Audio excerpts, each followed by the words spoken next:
اللهم صل على سيدنا محمد صلاة ترغب وتنشط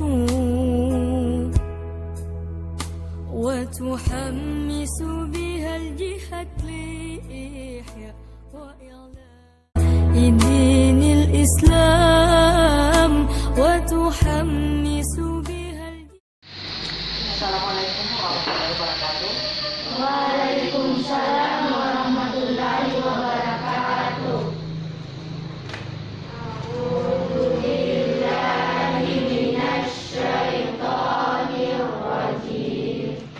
Bismillahirrahmanirrahim. Alhamdulillahi rabbil alamin. Ar-Rahmanir Rahim. Maliki yaumiddin. Iyyaka na'budu wa iyyaka nasta'in. Ihdinas siratal mustaqim. Siratal ladzina an'amta 'alaihim ghairil maghdubi 'alaihim waladdallin.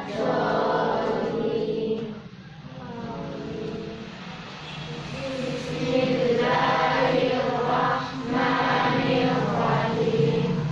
Rabbi zidni ilman warzuqni fahman. Ya Allah, tambahkanlah ilmuku dan berilah aku pemahaman yang mudah. Anak-anak, hari ini kita akan belajar yaitu sejarah kebudayaan di Islam. Nah, baiklah, sebelumnya saya akan mengingatkan siapa yang hari ini hadir untuk mengikuti pelajaran kita. Dan Adinda Humaira, Nurwinda, Nurbaiza, Hadir, Bu. Linda Zahra, Hadir, Bu. Morsia, Aliska, Nur Asifa, Aliatina, Muhammad Salman Al-Barizi, Sukri, Muhammad Afdal, kemudian Muhammad Afzal, ya. Kemudian Nur Ardira, ya. Nah, baiklah, kita akan mempelajari tentang jejak peradaban dinasti Abbasiyah. Nah, akan kita pelajari semester 1. Setelah sebelumnya kita mempelajari tentang dinasti Umayyah. Kalau melihat dari jejak peradaban berarti ini pasti mengenai tentang pemerintahan apa yang dilakukan oleh dinasti Abbasiyah. Jejak peradaban berarti ini pasti mengenai tentang pemerintahan apa yang dilakukan oleh dinasti Abbasiyah. Yang pertama harus kita ketahui adalah proses terbentuknya dinasti Abbasiyah. Nah, kita harus menengok ke belakang. Sebelum adanya dinasti Abbasiyah, berdiri ada beberapa pemerintahan. Setelah wafatnya Nabi Muhammad SAW, pemerintahan yang pertama yaitu adalah Khulafaur Rasyidin, ya.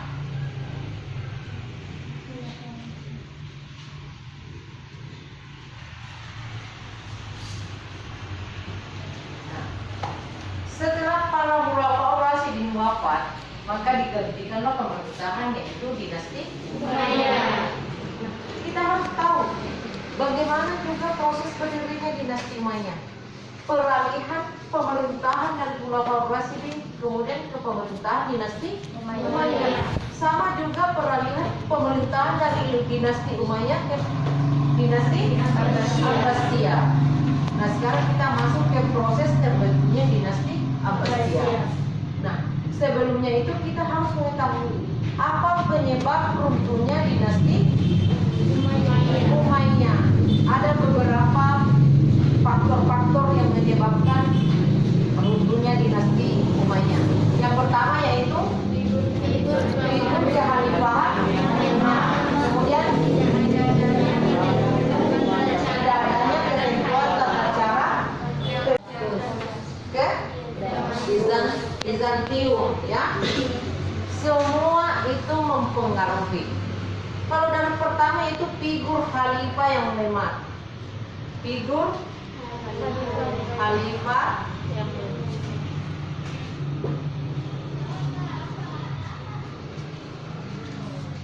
Nah, ini kita harus lihat.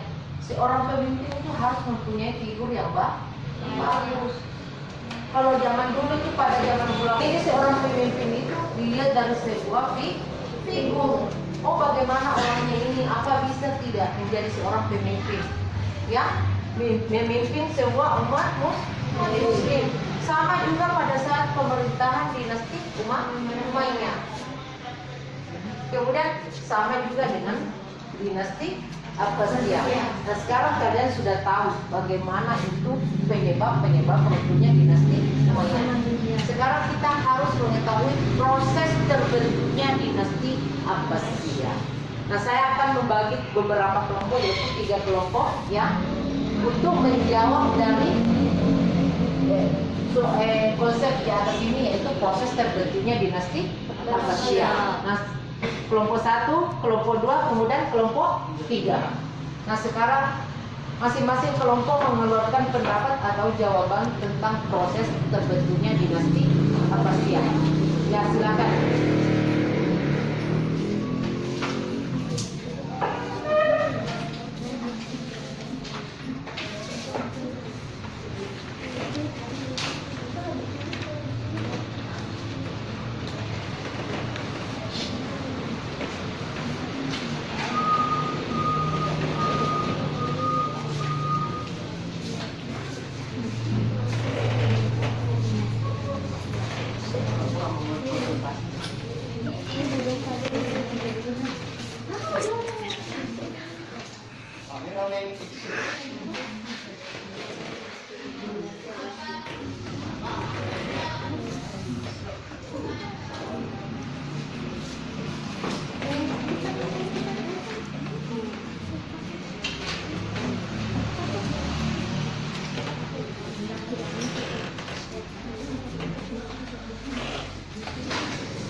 Sudah ada selesai?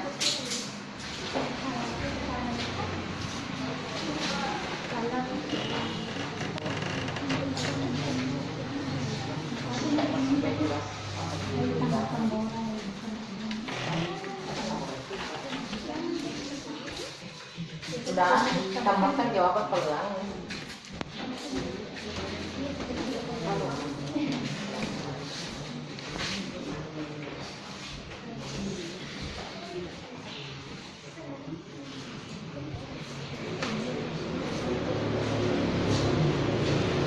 Sudah ada yang selesai? Ya, saya rasa kalian sudah selesai semua menjawab ya. Sekarang saya minta setiap kelompok untuk menjelaskan tentang pendapatnya yang proses terbentuknya dinasti Abbasiyah ya. Silakan kelompok 1.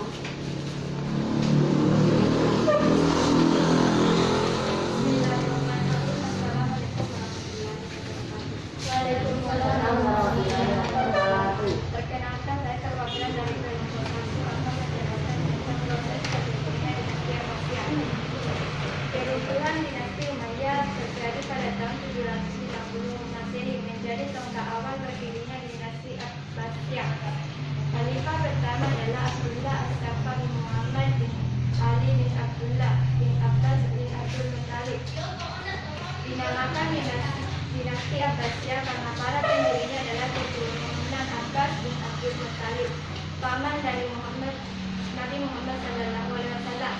Para pendiri dinasti Abbasiyah adalah Abu Abbas As-Saffah, Abu Ja'far Al-Mansur, dan dibantu oleh Abu Muslim Al-Khurasani.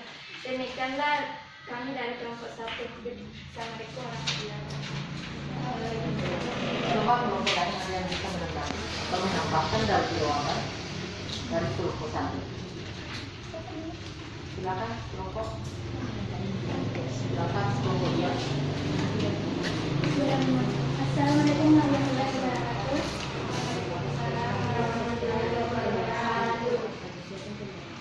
Menurut pendapat kami dari kelompok 2, dinasti Abbasiyah berdiri setelah berhasil mengalahkan Bani Umayyah pada pemberontakan Abbasiyah tahun 750 Masehi. Pemberontakan ini disebabkan oleh diskriminasi orang non-Arab oleh Bani Umayyah dan hancurnya wibawa Bani Umayyah setelah perang saudara. Demikian pendapat kami. Assalamualaikum warahmatullahi wabarakatuh. Coba kelompok 3. Assalamualaikum warahmatullahi wabarakatuh. Waalaikumsalam warahmatullahi wabarakatuh. Menurut pendapat kelompok kami, dinasti Abbasiyah berdiri setelah mereka berhasil menaklukkan dinasti Umayyah. Keturunan Al-Abbas menjadi pendiri dinasti Abbasiyah, yaitu Abdullah As-Saffah bin Muhammad bin Ali bin Abdullah bin Al-Abbas. Dinasti Abbasiyah berdiri selama 5,5 abad, yaitu tahun 750 sampai 1268 Masehi. Assalamualaikum warahmatullahi wabarakatuh. Waalaikumsalam warahmatullahi wabarakatuh. Nah, baiklah, setelah tadi mendengarkan dari setiap kelompok, jawaban dari setiap kelompok, kita bisa menyimpulkan bahwa sebenarnya proses terbentuknya dinasti Abbasiyah itu adalah terinspirasi dari bentuknya dinasti Umayyah, yaitu di mana para kelompok membentuk suatu kelompok itu membela dinasti Umayyah. Nah, inilah penjelasan yang harus kita tahu, yaitu diantaranya yaitu faktor-faktor penyebab runtuhnya dinasti Umayyah. Disitulah diawali proses berdirinya dinasti Abbasiyah. Itu termasuk figur khalifah yang lemah, ya. Nah, dia merasa tidak puas terhadap kepemimpinan dinasti Umayyah, sehingga mereka membentuk satu kelompok untuk menyerang dinasti Umayyah. Nah, itulah pentingnya sebuah tokoh dalam sebuah kepemimpinan. Kemudian jawaban dari kelompok pertama, yaitu yang mengkonspirasi adalah yang pertama, siapa tokoh yang pendiri pertama dari dinasti Abbasiyah? Siapa pendirinya? Abu Abbas As-Saffah. Ada beberapa tokoh pendiri dinasti Abbasiyah. Siapa? Ada dijelaskan tadi? Abu Ja'far Al-Mansur dan Abu Muslim Al-Khurasani. Ya, Abu Muslim Al-Khurasani, Muhammad bin Ali, kemudian Ibrahim bin Muhammad, Abu Ja'far Al-Mansur. Kemudian setiap tokoh pendiri itu mempunyai setiap peran, ya. Nah, ada 3 kota yang ditempati untuk membentuk dinasti Abbasiyah. Siapa yang tahu kota apa yang ditempati? Ada 3 kota. Kufah, Humaimah dengan Khurasan. Itu merupakan 3 kota yang ditempati untuk mendirikan dinasti Abbasiyah. Ada 1 kota yaitu kota apa? Kufah. Kufah merupakan kota strategi. Disitulah dia merancang strategi apa yang dilakukan untuk menyerang dinasti Umayyah. Kemudian kota apa? Humaimah, yaitu merupakan kota penghubung. Kemudian yang ketiga yaitu kota Khurasan. Itu kota Khurasan adalah tempatnya untuk menyerang. Ya, apabila ada sesuatu yang mau disampaikan di kota Humaimah yang ditempati untuk menyampaikan, kemudian disampaikan ke Khurasan. Ya, makanya 3 kota itu yang ditempati untuk mendirikan dinasti Abbasiyah. Ya. Nah, sekarang tadi jawaban kelompok 2 ya, mengenai apa tadi? Kelompok 2 tadi? Kelompok Abbasiyah berdiri setelah mengalahkan Bani Umayyah pada pemberontakan. Ya, itu setelah dia memenangkan dari dinasti Umayyah. Setelah runtuhnya dinasti Umayyah, kemudian mereka membentuk dinasti Abbasiyah. Makanya tadi ketiga kelompok ini merupakan, semuanya jawabannya adalah benar. Alasannya semua sudah benar. Penyebab dari berdirinya dinasti Abbasiyah, proses terbentuknya dinasti Abbasiyah. Nah, sekarang kita harus tahu, setelah proses berdirinya dinasti Abbasiyah, apa yang dilakukan dan siapa yang pertama menjadi khalifah di dinasti Abbasiyah?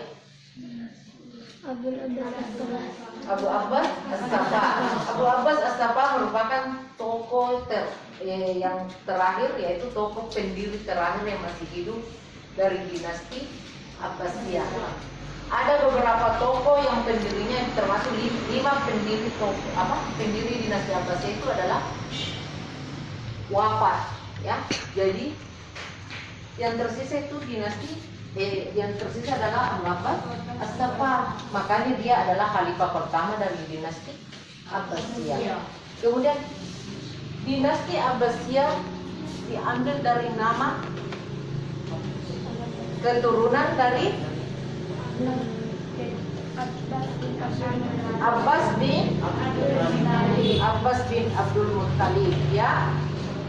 Ini merupakan keturunan dari Nabi, ya. Saudara muda dari ayah Nabi Muhammad SAW. Makanya dikatakan dinasti Abbasiyah karena dia diambil dari nama paman Nabi, yaitu Abbas bin Abdul Muttalib. Nah, kita akan mempelajari tentang silsilah dinasti Abbasiyah. Ini dinasti Abbasiyah berasal dari mana? Ya, kita sudah bisa tadi mengetahui itu silsilah keturunan dari dinasti Abbasiyah, yaitu merupakan keturunan dari Abdul Muttalib, yaitu Abbas bin Abdul Muttalib, ya.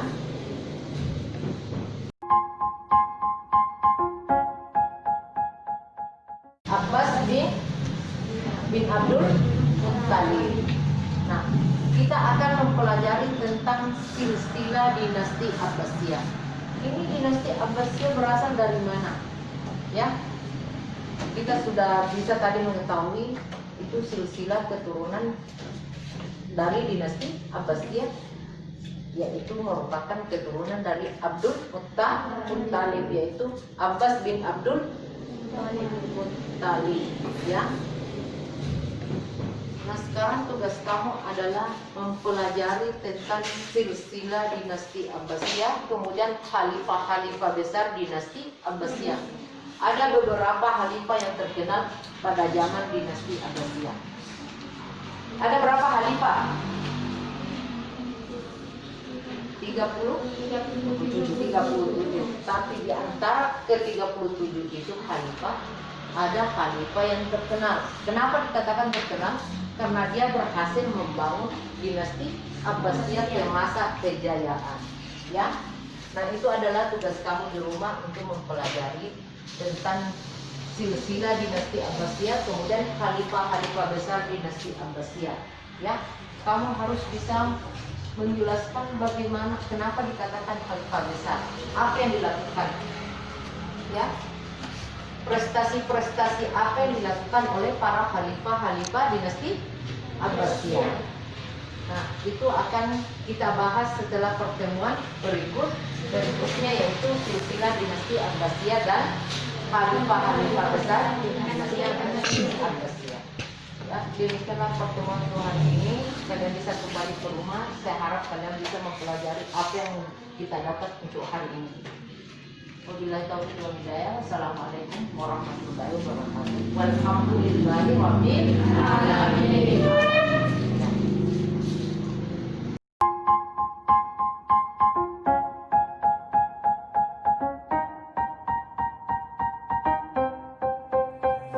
Ada saat ketika kau merasa hidup ini seakan tak bermakna.